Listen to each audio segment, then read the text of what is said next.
Hello everybody, thanks for checking out this video here on G4G, Games for Gamers. I'm your host, Napalm Dawn, and here we're taking a look at Closed Beta Patch 19 here in Paladins. So Paladins is still in beta. They're fairly free with their invitations. I mean, I haven't really heard of too many people saying, oh, I really want to get in Paladins, but I can't get in. Unlike, say, OnlyWatch or OnlyWatch, which I was able to do the free weekend back in 2015 and anxiously await the pre-order go-ahead time. Me and the girlfriend are like, can we get in already?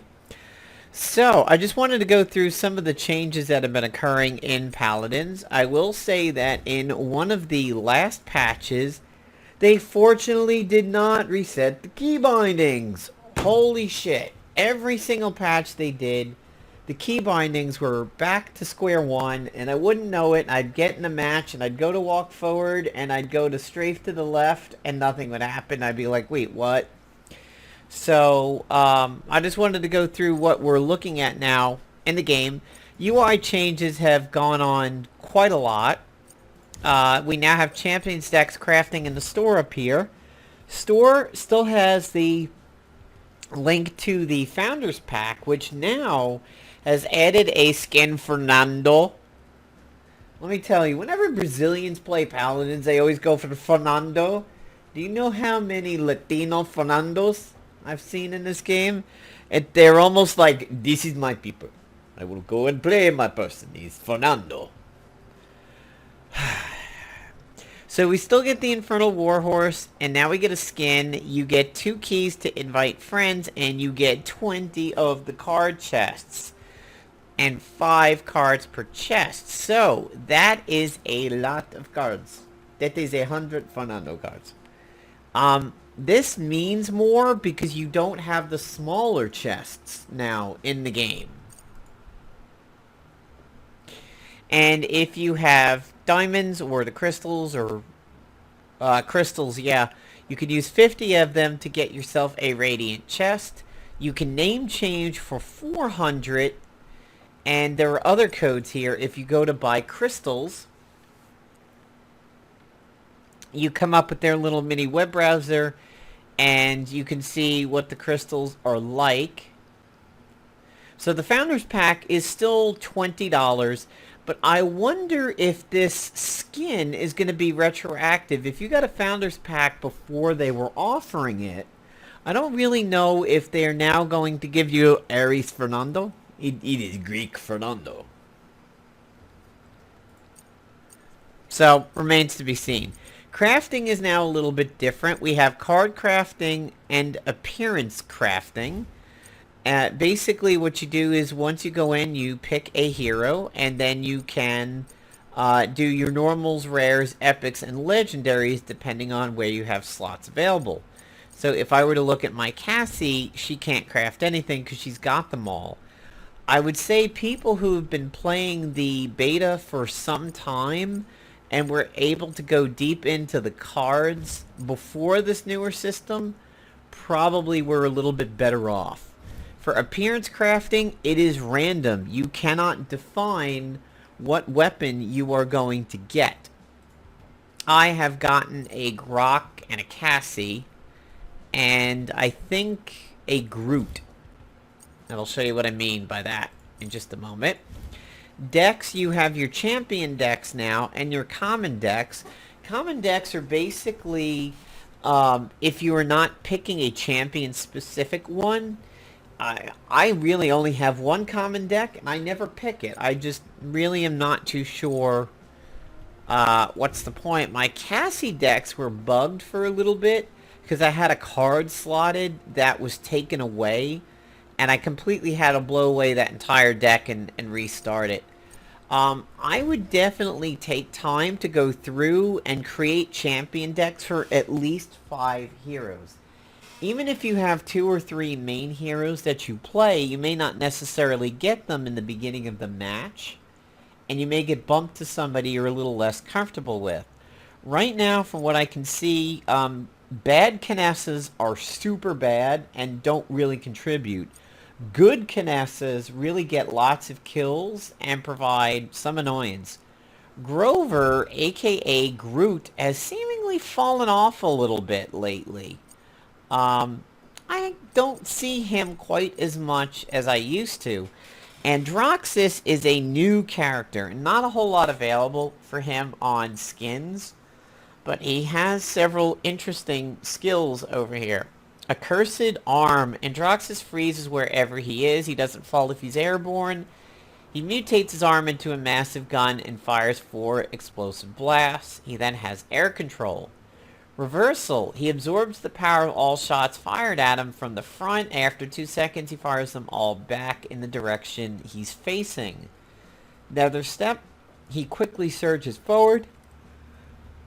It may do so once more before the cooldown is incurred. Revolver is his left mouse button. Defiance is his right. Fires a burst of 3 rounds from your revolver with reduced accuracy. So, he in a way is like a partially Creed, McCree, partially Reaper from Overwatch to a certain degree. Definitely bears some resemblances to Reaper and has a little bit of McCree run in there. Bucks, I hate a lot of Buck players. A lot of Buck players lately are just chasing assholes. They will come far off the points and objectives to chase for some particular reason. I don't really know why. The name of the game in a lot of these is objective, not TDM. So, Buck players, stop being assholes. Fernando, your tank. Don't see too many Fernando chasers. His Ares skin is not even listed here. Well, no, the God of War looks like it's it. I will say that for the most part, I'm kind of disappointed in the skins in this game. There are plenty that are just not very different from the stock. Some of the weapon ones are pretty good. But like you can see here, I mean, these are just very minor. Like this one, compared to her stock, very minor differences. Just, they don't grab you the way, say, like Heroes of the Storm does. Grok here is my Everglade weapon. And there's the camouflage. So as you can see, I mean, there's some difference, but not the most amount. My Pip is one of my favorite characters. Pip and Casting are my favorites. I started off really liking Grok and have kind of come off him, but I think he's been retooled over the several patches to be pretty good. You can see my Cassie is now a 10. And I have her Hornet unlocked. I would like her Cheshire, because that one's like really different. But I mean, if you look at the skins, you get a cloak, which is pretty nice. And then the cloak kind of goes away, but I mean, Cassie's got some decent variety here. She looks pretty different.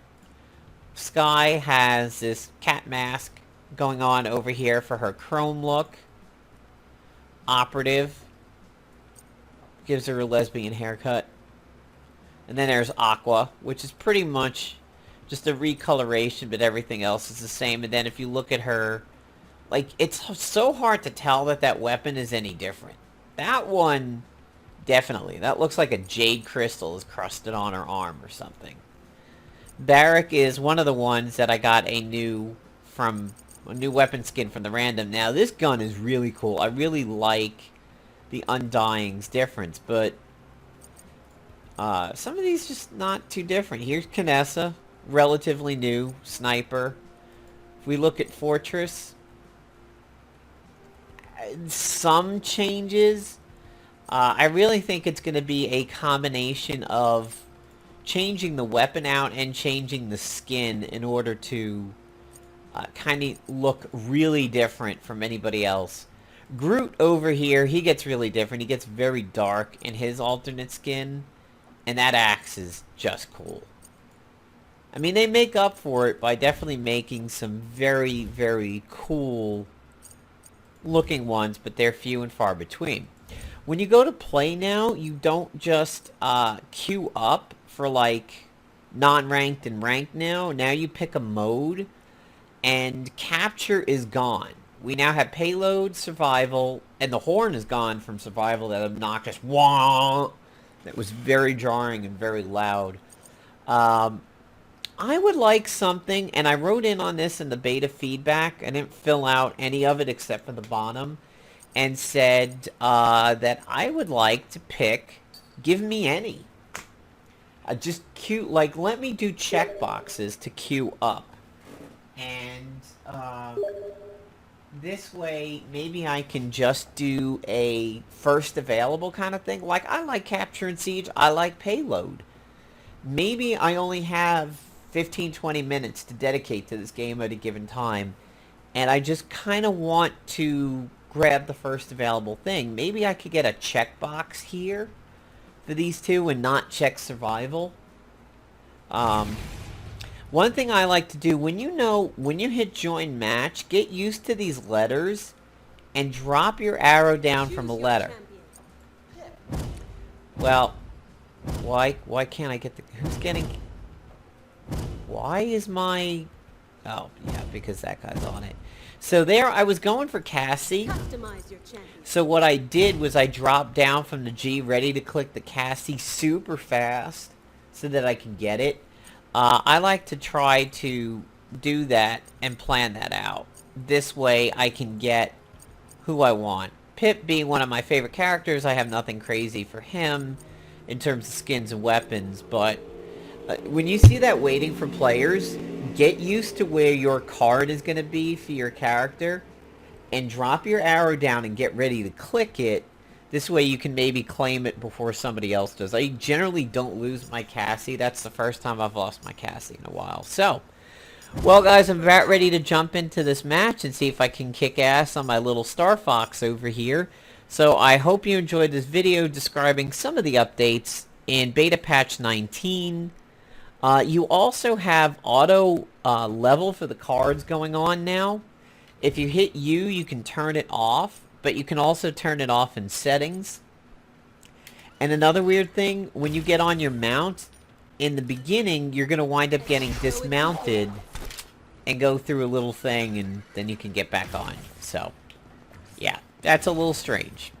So, guys, hope you enjoyed this video. Stay tuned here on G4G for videos on other stuff, such as maybe Darhaka coming in Heroes of the Storm on Tuesday. And of course, continue coverage of Marvel Avengers Alliance, and follow me on Twitch for when I'm streaming. Take care, everybody. Have a good one.